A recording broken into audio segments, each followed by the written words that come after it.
Okay, this is the part 4 of Mr. Heifner practices the M step.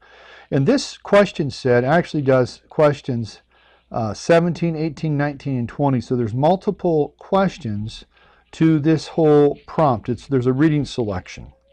So, practice hint.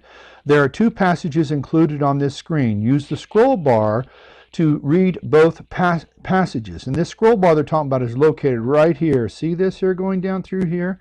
Now, obviously, this is not 3rd grade text, even though some 3rd graders could probably do pretty well with this.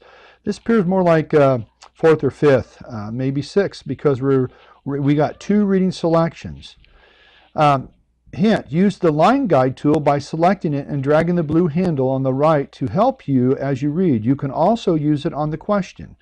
Just pull the handle over the question, turn off the line guide tool by pressing the line guide button. And the line guide is right here. So we're going to drag it down to right here. And we're going to first read the 2 stories. The Legend of the Black Fish. I'm going to click and drag based on a Native American legend. So this was an old Indian story.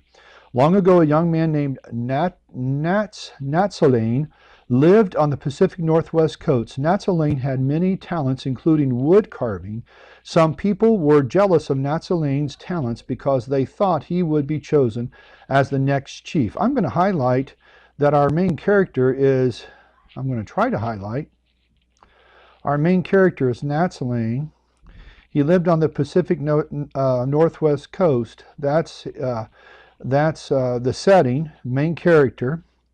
He did wood carving, and people were jealous. So people were jealous of him. That's probably, it could be the problem in the story, possibly.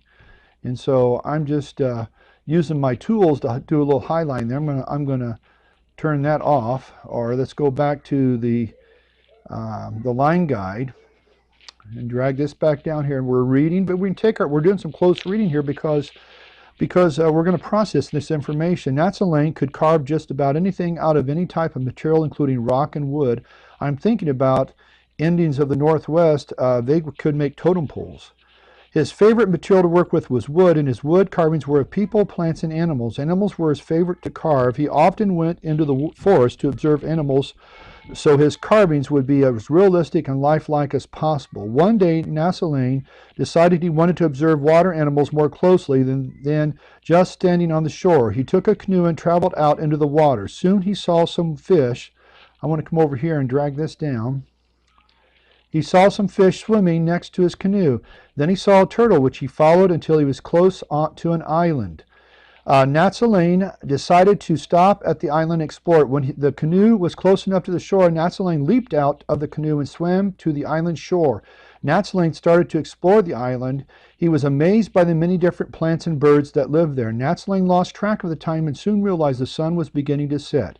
Soon it would be dark. When he turned to the shore, his canoe was gone. He decided he had better stay on the island overnight and try to swim home in the morning.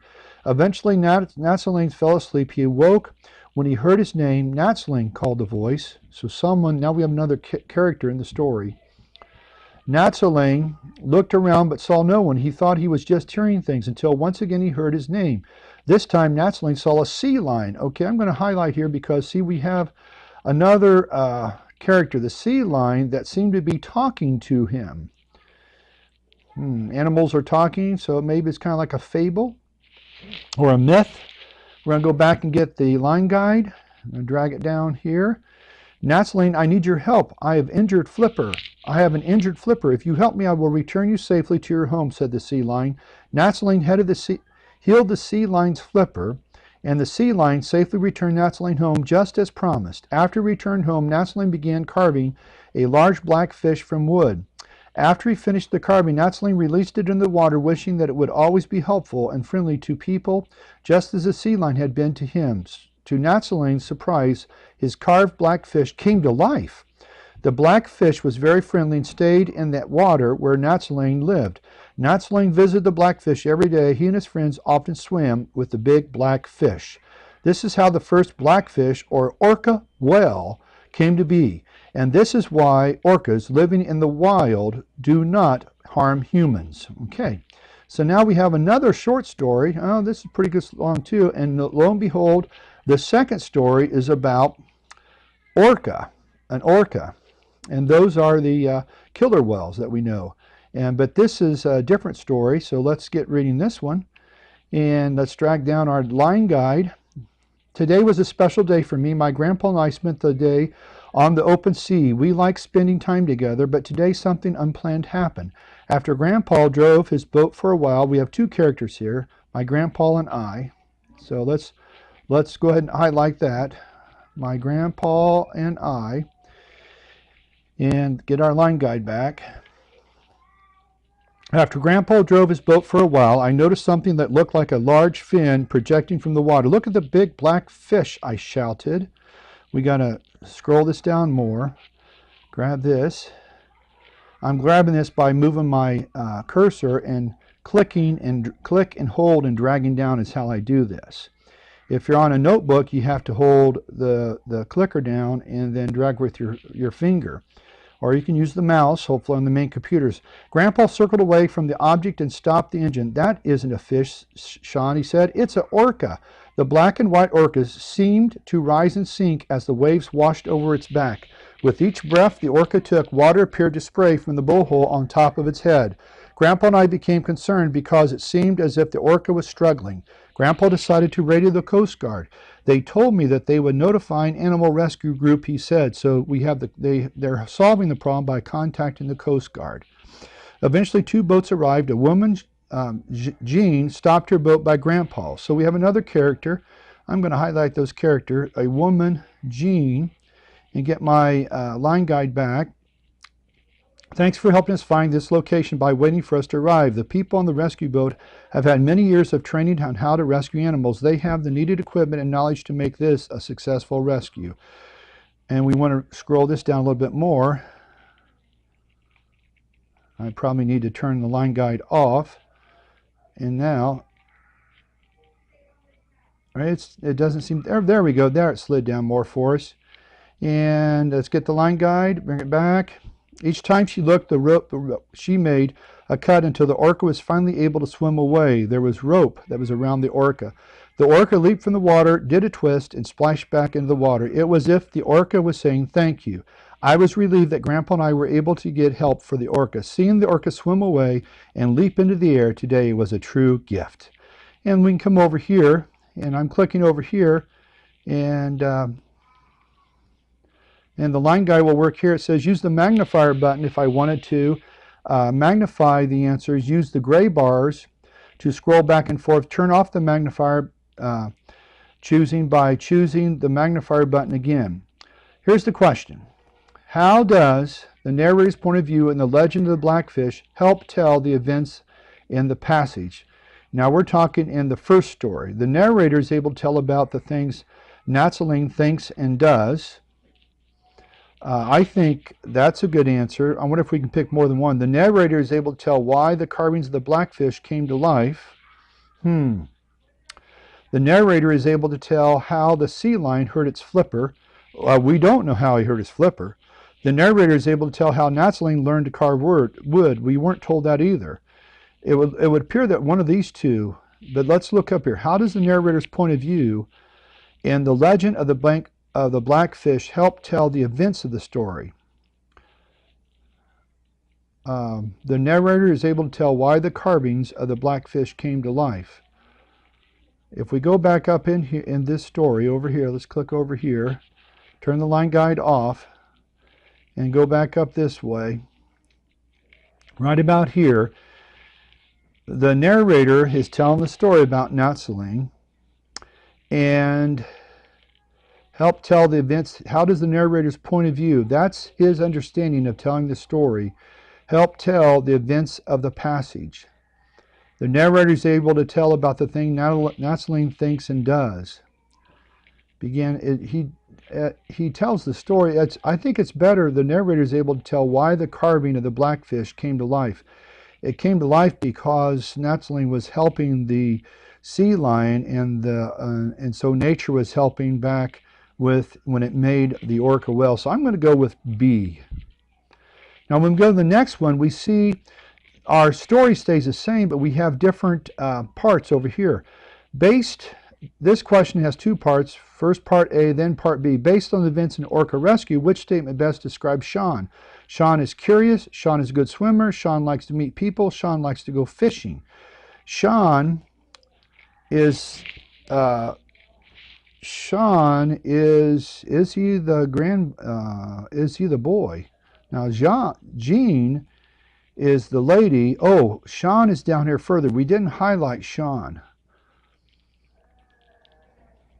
Let's see.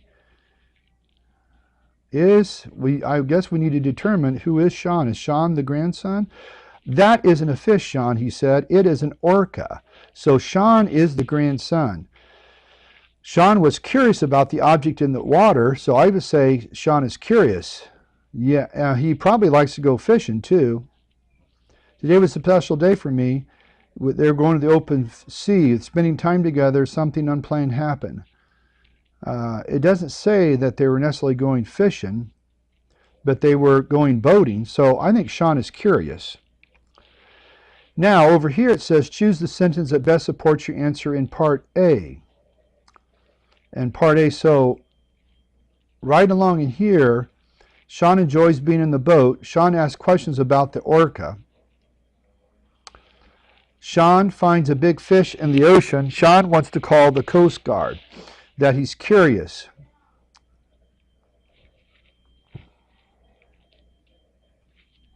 Trying to get the thing to move down. There it moves down.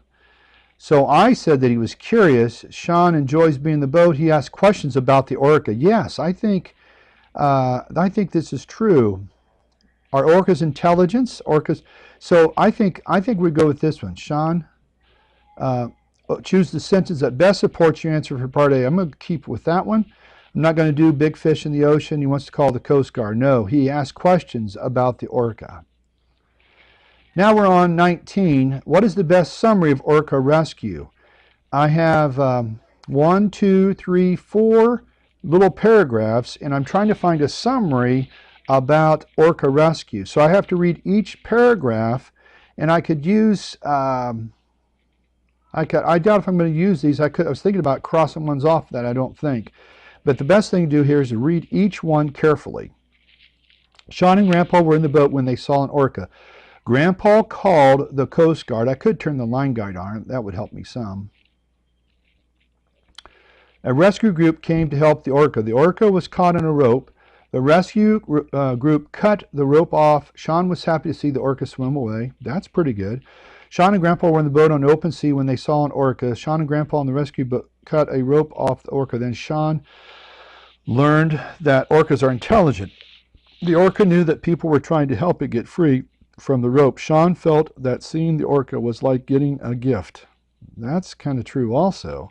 But we're trying to determine the best summary. Sean and Grandpa were in the boat on the open sea when they saw an orca. Sometimes it would jump out of the water and make a splash when it came down. A rescue group helped the orca. I like this first one so far. A rescue group helped the orca get free from a rope. Sean enjoyed spending time with Grandpa and was happy to watch the orca swim away. Sean and Grandpa were in the boat when they saw an orca. Sean wanted to see the orca jump from the water and make a splash. Grandpa called the Coast Guard to let them know he saw an orca. They noticed it was caught on rope. The orca swam around the boat for a while. Sean finally saw. Now, the best strategy for this section is to reread over here and then read each one of these multiple times to think what is the best summary. The summary are the key points to the story that summarizes the overall main ideas. Grandpa called, it looked like the orca was struggling. A rescue group came to help the orca. The orca was caught in a rope. The rescue group cut the orca. Sean was happy to see the orca swim away. I think I would go with this one here more than the other three, but it's possible if I reread back and forth I could maybe change. But I'm going to go with that one. And then lastly, it wants me to, both passages focus on creatures from two different species helping each other. Write a response explaining how both passages show ways in which people and animals help each other. Use evidence from both passages to support your response. So I would definitely use some sticky notes for this. And I wonder where all we can put the sticky notes. Well, we can put them I guess I can't use a sticky note. Let's try sticky notes.